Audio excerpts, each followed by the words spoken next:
मैं अपने मुल्क के हालात पर अप्लाई करके कुछ साफ साफ बात कहना चाहता हूँ। हमारा कौमी नस्बुल ऐन, भारत के मुसलमानों का इज्तिमाई मिशन, भारत के मुसलमानों का इज्तिमाई और कौमी नस्बुल ऐन ये होना चाहिए कि हम भारत की हर पहलू से तरक्की के लिए कौमी पैमाने पर कोशिश करें, हर पहलू से तरक्की। अगर 4 बड़े कारपोरेट हाउसेस मालदार हो जाएं तो इसको भारत की तरक्की कहेंगे? आपको मज़ा ही नहीं आ रहा इन बातों में। और मैं मज़ा लेने के लिए नहीं आया हूं, मैं मुर्दों को जिंदा करने के लिए आया हूं। मैं सोने वालों को झंझोड़ झंझोड़ कर बेदार करने के लिए आया हूं और अल्लाह की हुज्जत आपके ऊपर कायम करके ही जाऊंगा। हम इस मुल्क के बदख्वाह हो सकते हैं, हम इस मुल्क के दुश्मन हो सकते हैं, हम इस मुल्क का बुरा चाह सकते हैं। मैं कहता हूं हर पहलू से तरक्की। ये इस लफ्ज़ पर गौर करना, आपके जिस्म का कोई एक हिस्सा बहुत मोटा हो जाए, आपकी रान फूल जाए, आपका दाहिना हाथ बहुत फूल जाए, तो लोग आपको मुबारकबाद दें, माशाअल्लाह क्या तंदुरुस्ती है। इसे तंदुरुस्ती कहेंगे? क्यों भाई? रान मोटी हो गई, दूसरी रान सूख गई, ये एक संगीन बीमारी है। हमारे मुल्क का इस वक्त यही हाल है कि नहीं है? अवामुन्नास गुर्बत में फंसते चले जा रहे हैं। करोड़ों लोगों को 2 वक्त की रोटी नहीं मिल रही, साफ सुथरा पानी नहीं मिल रहा। चंद लोग मालदार होते चले जा रहे हैं। ये मुल्क की इकोनॉमी को अच्छा कहने वाला महाबेवकूफ इंसान है। अगर कोई बेवकूफ़ी का ओलंपिक मैच करा दें आरिफ भाई भोपाल में, तो मुझे लगता है कि इंशाअल्लाह ऐसे बेवकूफ़ों को ही गोल्ड मेडल मिलेगा। कमाल है, जहाँ किसान साल साल भर एहतिजाज करते रहें, 70-700 किसान मर जाएं एहतिजाज करते हुए, उनको गल्ले का मुनासिब दाम न मिले और अडानी और अंबानी आसमानों की सैर करें, ये मुल्क की तरक्की नहीं है। हमें मुल्क की वो तरक्की चाहिए जिसमें गरीब से गरीब इंसान को इज्जत की रोज़ी मिले, वो सर उठाकर चले, उसके बच्चों को भी अच्छी तालीम मिले, वो दलित हो, वो आदिवासी हो, वो सिख हो या क्रिश्चियन हो, वो ओबीसी से ताल्लुक़ रखता हो, किसी समाज किसी धर्म से ताल्लुक़ रखता हो, वो ब्राह्मण हो, वो मंदिर का पुजारी हो, सबको इंसाफ मिले, सबको अमन और सुकून मिले, हर बेटी की इज्जत महफूज हो, आयशा की भी और आशा और लता की भी, मोहम्मद की भी और महिंदर और सुरिंदर की भी। यह हमारा कौमी मकसद था मुसलमानों। हम पिछले कई 100 साल से अपने कौमी मकसद को भूल चुके हैं। यहाँ तक कि उलमा कायदीन, मुझे बहुत झिझक हो रही है ये कहते हुए, उनके जहन से भी जितना वाज़ेह यह मकसद होना चाहिए, मुझे लगता है उतना वाज़ेह यह मकसद नहीं रहा।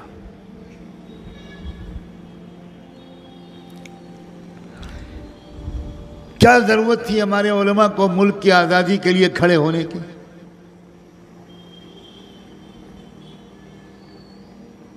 क्यों खत लिखा था हज़रत सईद अहमद शहीद ने महाराजा सिंधिया को? क्यों हज़रत शेखुल हिंद मौलाना महमूद हसन देवबंदी ने एक गवर्नमेंट इन एग्जाइल बनाई थी और उसका प्राइम मिनिस्टर हज़रत शेखुल हिंद ने राजा महेंद्र प्रताप सिंह को बनाया था? क्या विजन था इन लोगों का? क्या ये इस मुल्क में इस्लामी हुकूमत कायम करना चाह रहे थे? क्या इस मुल्क में वो मुसलमानों की हुकूमत कायम करना चाह रहे थे? वो इस मुल्क में अमन और इंसाफ की गंगा जमुना बहाना चाह रहे। बड़े विजनरी लोग थे, बहुत समझदार लोग थे, बहुत बहादुर और हौसलामंद लोग थे। लेकिन उनके जाने के बाद जो नस्लें आईं, उनका कौमी नस्बुल ऐन गिरता गिरता गिरता गिरता कहाँ चला गया? कोई कौमी नस्बुल ऐन नहीं रहा। बस इतना रहा कि हम अपने मोहल्ले के पार्षद बन जाए, और पार्षद बन गए तो जुलूस इतना बड़ा कि अमेरिका के सदर का भी जुलूस नहीं निकलता, इतना बड़ा।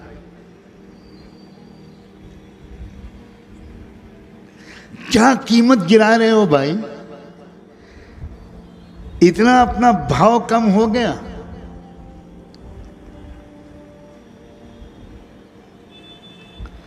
पार्षद बनना, एमएलए बनना मकसद नहीं है, एमपी बनना मकसद नहीं है।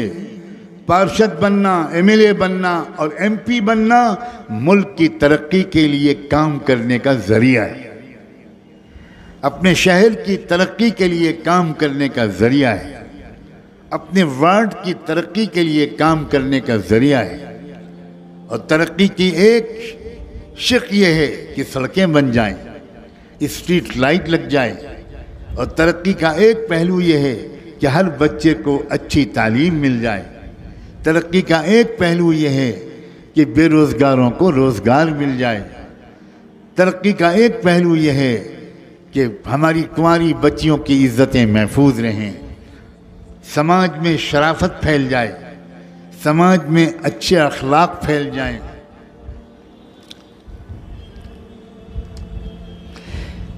क्या मैं ये उम्मीद करूं और ये ख्वाब देखूं कि भारत के मुसलमानों को इस फूले बसरे नस्बुल ऐन की तरफ वापसी की शुरुआत भोपाल के मुसलमानों से हो?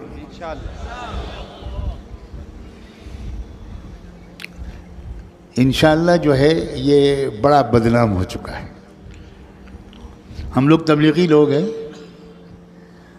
जहाँ तश्कील शुरू हुई कौन तैयार है, सब बोलते हैं इंशाअल्लाह। और ज़्यादा पुराना तबलीगी जो होता है उसका एक दांवपेच सिखाता हूँ।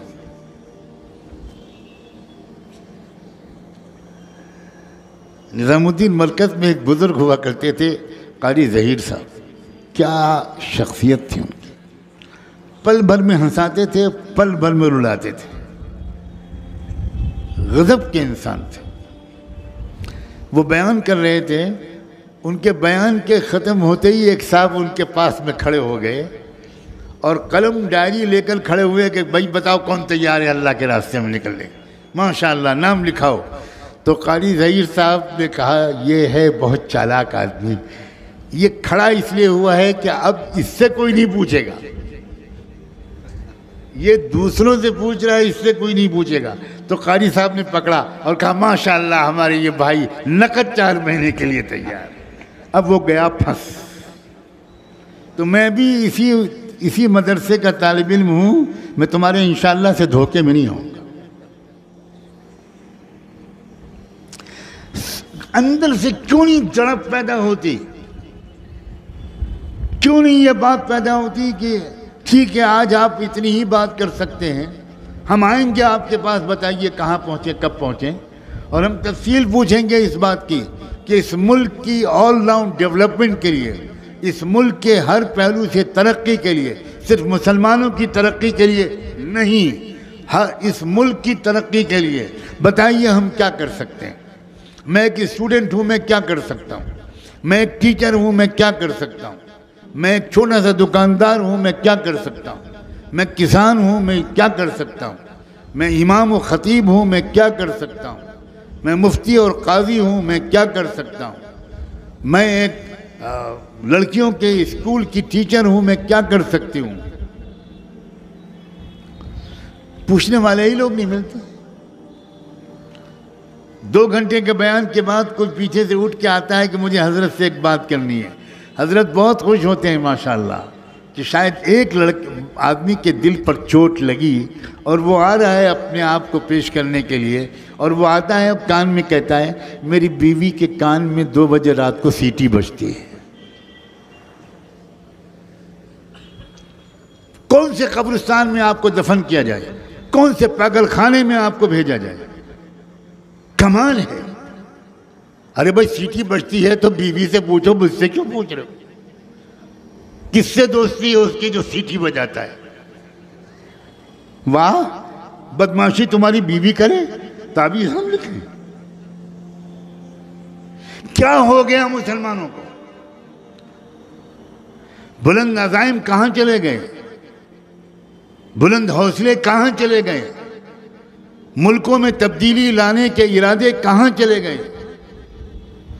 जुल्म को इंसाफ से बदलने के हौसले कहां चले गए? मजलूमों को इंसाफ दिलाने के इरादे कहां दफन हो गए? एक मिशन था जो साहबे किराम की समझ में आ गया था, एक नस्बुल ऐन था।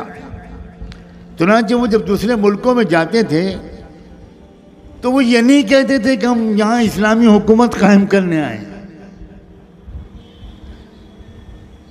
हम यहाँ तुमको हुकूमत से हटाकर तुम्हारे तख्त पर कब्जा करने के लिए आए हैं।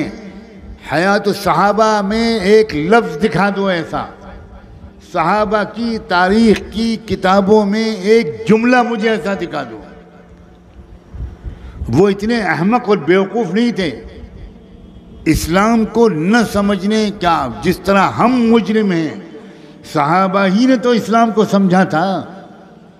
चुनांचे जब उनसे कोई सुपर पावर का रूलर, कोई चीफ ऑफ आर्मी स्टाफ एक गुमनाम सहाबी से पूछता था कि आप लोग हमारे मुल्क में क्यों आए हैं, तो वो जवाब देते थे कि यहाँ की पूरी पब्लिक को इंसाफ दिलाने के लिए आए, इंसाफ दिलाने आए।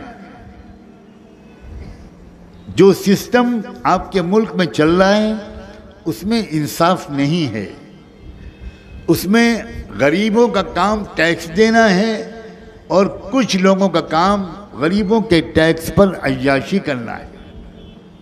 ये सिस्टम मुनासिब नहीं है। आपके आवाम परेशान हैं, आपके आवाम को हम इज्जत की ज़िंदगी दिलाने के लिए आए, हमारा और कोई मकसद नहीं। यहाँ तक कि बाज़ शहरों में तारीख़ की मुस्तनद किताबों में ये तक जुमले नकल हैं कि सहाबा ने नॉन मुस्लिम रूलर्स से ये कहा कि इंसाफ के उसूल आप हमसे सीख लीजिए, हम अपने मुल्कों में वापस चले जाएंगे। We are not here to rule you, we are not here to stay, हम वापस चले जाएंगे। हम तो ये चाहते हैं बस कि हम पर भी बड़े अजीब तरीके के जुल्म होते थे। एक तहजीब हमारे पास आई, उसने इंसाफ सिखा दिया और इंसाफ दिलाने का जज्बे से हमारा दिल भर दिया। तो हम इंसाफ देखना चाहते हैं मुल्क में, हर काले गोरे को, हर मुस्लिम नॉन मुस्लिम को, हर एक को इंसाफ मिले। मंदिर के पुजारी को मिले, मस्जिद के इमाम व ख़तीब को मिले, चर्च के फादर और बिशप को मिले, महात्मा गौतम बुद्धा के अनुयायियों को मिले, महावीर जैन के मानने वालों को मिले, बाबा गुरु नानक के मानने वालों को मिले, जो किसी मज़हब को नहीं मानते उनको भी मिले। यह है कौमी नस्बुल ऐन। अल्लाह करे आज कुछ लोगों के दिल में ये बात इस कदर उतरे कि वो यहाँ से उठकर फिर ये चैन की नींद सोए ना, क्योंकि अब इसके बाद वो इंसाफ कैसे दिला पाएंगे हम, हमें क्या क्या करना होगा। एक बड़ी लंबी गुफ्तगू है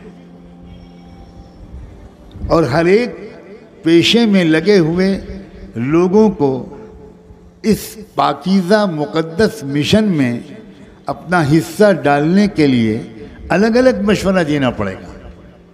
हम एक डंडे से सबको नहीं आ सकते। हम एक किसान को तरीका कुछ और बताएंगे और एक वकील को तरीका कुछ और बताएंगे। हम किसान से ये नहीं कहेंगे कि तुम काला कोट पहन के तुम कल को अदालत में इंसाफ दिलाने पहुंच जाना, अलग अलग। तो आप ये जहमत नहीं करते ना। कभी आपके जहन में सवालात नहीं पैदा होते कि भाई हम कहीं तो जाकर पूछें। उम्मत ने कहीं पर तो कुछ ऐसे उलमा, इंटेलेक्चुअल्स, रहबर होंगे जो हमारे सवाल का जवाब दे पाएंगे। हमारी सलाहियतें मुल्क में एक पॉजिटिव तब्दीली,